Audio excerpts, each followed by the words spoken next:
सनातन हिंदू धर्म में पुराणों का महत्वपूर्ण स्थान होता है, जिनके जरिए ईश्वर के स्वरूप, इनकी लीलाओं और जीवन के सिद्धांतों का वर्णन मिलता है। हिंदू धर्म में कुल 18 महापुराण हैं, जिसका संकलन महर्षि वेद व्यास द्वारा किया गया है। सभी 18 महापुराण त्रिदेवों ब्रह्मा, विष्णु और महेश पर आधारित है, जो कि त्रिदेवों में प्रत्येक को 6-6 पुराण समर्पित हैं। बात करें मत्स्य पुराण की, तो इसका संबंध भगवान विष्णु के मत्स्य अवतार से है। मान्यता है कि इस पुराण को सुनने या पढ़ने से भगवान विष्णु की कृपा से कीर्ति और आय में बुद्धि होती और व्यक्ति के सभी पाप नष्ट होते हैं। समस्त पुराण में 14,000 श्लोक और 291 अध्याय हैं। संसार से बुराई को खत्म करने के लिए भगवान विष्णु ने कई अवतार लिए, जिसमें मत्स्य अवतार भी एक है। इस अवतार को भगवान विष्णु का पहला अवतार माना जाता है। जानते हैं मत्स्य पुराण की कथा और इससे जुड़े महत्व के बारे में। मत्स्य पुराण की कथा।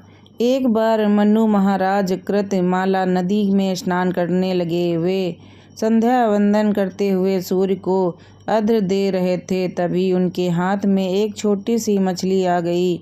वो जैसे ही मछली को वापस नदी में छोड़ने जा रहे थे, तभी मछली ने कहा, महाराज, मुझे यहाँ मत छोड़िए, यहाँ बड़े बड़े जीव जंतु हैं जो मुझे खा जाएंगे। तब मन्नू महाराज ने मछली को कमंडल में रख लिया और महल ले गए। रात भर में मछली का आकार इतना अधिक बढ़ गया कि कमंडल में रहने के लिए पर्याप्त स्थान नहीं बचा। इसके बाद मन्नू महाराज ने मछली को एक बड़े से घड़े से रखा, लेकिन अगले दिन मछली का आकार और बढ़ गया और घड़ा में भी स्थान कम पड़ने लगा।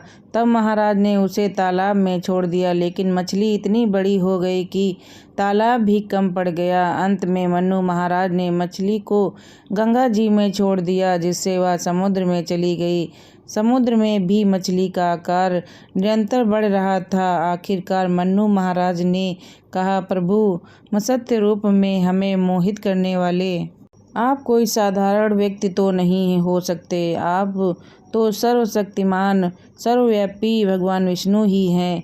आपने मत्स्य का यह रूप क्यों धारण किया, बताने की कृपा करें प्रभु। इस कारण भगवान विष्णु ने लिया मत्स्य रूप। तब मत्स्य रूपी भगवान विष्णु ने कहा, हे राजन, प्रलय का समय नज़दीक है और शीघ्र ही पूरी पृथ्वी जलमग्न होने वाली है। आप एक सुदृढ़ नौका बनकर इसमें रस्सी बनकर सवार हो जाएं और सप्त ऋषियों के साथ में बीच भूत अवधि आदि को लेकर मेरी प्रतिज्ञा के करें। इस महाप्रलय में मैं ही आपके प्राणों की रक्षा करूंगा। तब उस प्रलय काल में मेरे सींग में अपनी नौका को बांधकर आप सुरक्षित ले जाना और सृष्टि की रचना करना। मन्नू महाराज ने कहा, भगवान, यह प्रलय कब आएगा और मैं सभी जीवों की रक्षा कैसे कर सकूंगा। मत्स्य के रूप में भगवान विष्णु ने कहा, आज से लेकर 100 वर्ष पृथ्वी पर वर्षा नहीं होगी। इस कारण भयंकर अकाल आएगा और इस तय हुए आकार की वर्षा करने वाले सूर्य की 7 किरणें जीवों का संहार करने का ग्रहण हो जाएगी। पाताल लोक से ऊपर उठकर संकर्षण के मुंह से निकली हुई विषअग्नि और भगवान शिव के तीसरे नेत्र से निकली अग्नि भी तीनों लोकों को भस्म करती हुई भभक उठेगी। इस तरह सारी पृथ्वी जलकर राख का ढेर बन जाएगी। तब सर्वत, भीमनंद, द्रोण, चंद्र, बलहक, विद्युत पताक और सौर जैसे 7 प्रलय कारण मेघ हैं। ये सभी अग्नि के द्रोह से उत्पन्न हुए जल की घोर बारिश करके पृथ्वी को डुबा देंगे। उस समय तुम इस वेद रूपी नौका में सवार होकर समस्त जीवों, बीचों और अवधियों को लाद लेना और मेरे द्वारा प्रदान की गई रस्सी से इस नाव को मेरे सींग से बांध लेना। इस समय सारा देव समुद्र जलकर भस्म हो जाएगा, लेकिन मेरे प्रभाव के कारण तुम सुरक्षित रह जाओगे। इस प्रलय में तुम्हारे साथ इस नौका में मैं सोम, सूर्य, चारों लोकों सहित ब्रह्मा, पूर्ण तोया, नर्मदा नदी, महर्षि मार्कंडेय, शंकर, चारों वेद, पुराण और विश्व ये ही बचेंगे। भगवान मनु महाराज से कहते हैं, इस प्रलय काल में जब इस तरह से सारी पृथ्वी डूब जाएगी, तब तुम्हारे द्वारा ही फिर से सृष्टि का प्रारंभ होगा और मैं वेदों का प्रवर्तन करूंगा। यह कहकर भगवान विष्णु समस्त रूप में ही वही अंतर्धान हो गए।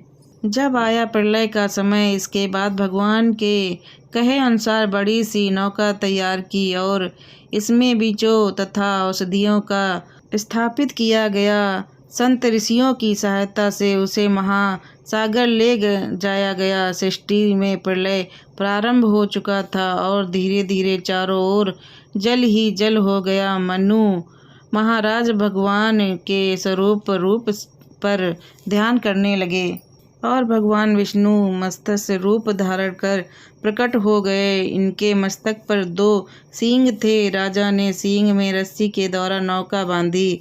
समस्त रूप में भगवान विष्णु ने प्रलय के समय नौका को डूबते हुए मनु महाराज की रक्षा की और उसी समय राजा सत्यव्रत और संत ऋषियों को धर्म कथा सुनाई। यही धर्म मत्स्य पुराण के नाम से जानी जाती है। ऐसे हुई फिर से सृष्टि की रचना। प्रलय के अंत होने के समय भगवान ने हयग्रीव असुर को वध कर उसके वेद पुनः वापस लिए और ब्रह्मा जी को सौंप दिया। इस तरह धीरे धीरे जल का प्रवाह कम होने लगा और पृथ्वी दिखने लगी। राजा सत्यव्रत ने जो बीज औषधि रखे थे, उससे पूरा संसार भर गया। इसके बाद ब्रह्मा जी ने मानसी सृष्टि की रचना की, लेकिन उस सृष्टि का कोई परिणाम न देखकर दक्ष प्रजापति मैथिनी सृष्टि से संसार का विकास करते हैं। यही राजा सत्यव्रत 7वें वैश्रत मनु हुए, जिनका समय आज भी चल रहा है और हम सभी मनु की संतान हैं।